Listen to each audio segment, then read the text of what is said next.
What I'm saying as a coach, as a teacher, you can get right up here and you can just go like, you can just check it. You see how I'm just checking it?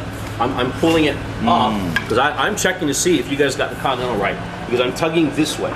See that? Now if your hand's off, no matter how strong you are, see how I just pull it? Yeah. There's no way they got it. And that's how you check the Continental grip. Okay, so that's one way to do it. Okay? Okay? So understand the grip. Okay, now, so that's the thing. Hammer grip. Okay, what are the advantages of the Continental grip? Or the hammer grip? What are the advantages? For which shot? What are the advantages for any shot? Volley, serve. Okay, volley, because why?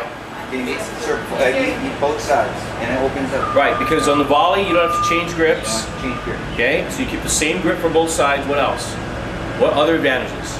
It's easier to hit low balls. Why is it easier to hit low balls? Allows you to hit on volleys or on ground strokes? Both. On both. Okay. Everybody stand up. Take a stance. Open stance, linear, doesn't matter. Take a stance like you're hitting a ground stroke.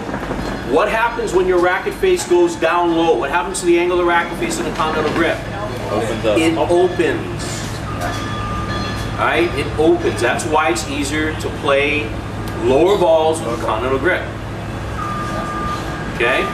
Next thing, okay, while you're standing there, you can take any stance you want. You can be in an open stance, a linear stance, a semi-open stance, and I want you to take your racket and meet it at point of contact.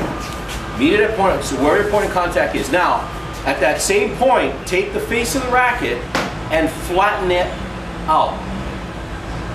You see how you have to adjust your arm and your shoulder sometimes to flatten the face. Everybody see that? In other words, if I'm holding the racket like that, this is where I'm most comfortable. But if I flatten the face out, now I've got to do something like that. Now, as you go higher, okay, flatten the face, keep the face flat, and move the racket up. What happens as you go higher? Uncomfortable, isn't it? You feel that? Everybody kind of feel that? Because the hand is on top. And so when the racket face goes up, that makes it really difficult to play what kind of ball? High ball. High balls. That's why you don't see Continentals on clay unless you're doing what kind of shot? You're slicing it, right? You're slicing it up in here. Or overhead. Right? Or overhead. Okay? Okay? So that's some of the advantages. Disadvantages? No topspin. Hard to topspin. Why is it hard to hit topspin with the Continental? You don't have the ability to spin your wrist. It's hard. You cannot spin like this. Okay. It's more difficult. It's possible, but it's more difficult. It's hard. It's more difficult. Right? Everyone feel that if you try to hit topspin with the Continental? It's possible, but it's harder because the face wants to be open. It doesn't want to close. Yeah. I think it's less power too. On the forehand. Why? You're not behind the ball. Okay, the hand is not behind the ball. Okay, I want to show you one more thing on the Continental. Okay, come on, look at this. If I remember how we had that hitting position, so I'm hitting a forehand in this direction. I have a linear stance. My grip is around my lead foot. Here's where my hand wants to be on a Continental. Okay, look at what happens. I'm going to flatten out the face. Now what I'm going to do is I'm going to take my fingers and thumb off the racket. Look at the position of the hand. Okay, where is the hand? Where's the position of the hand? It's on top of the racket. That's why the power is less. That's what Glenn mentioned. So it's all true, but understand the reasons why. Yeah. Okay, understand the reasons why. So on a Continental, basically the striking position is like this to flatten the racket out.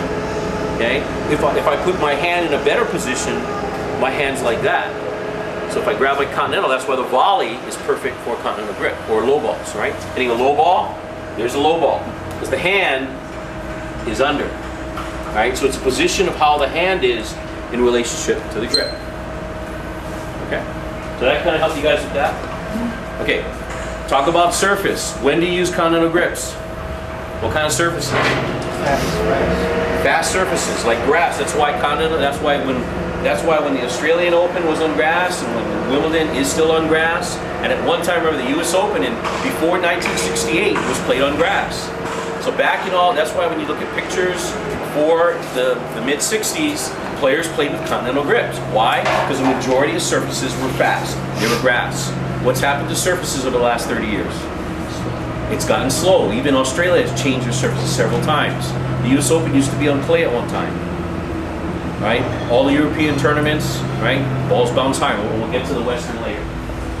Okay? Does everyone understand the concept of the Continental?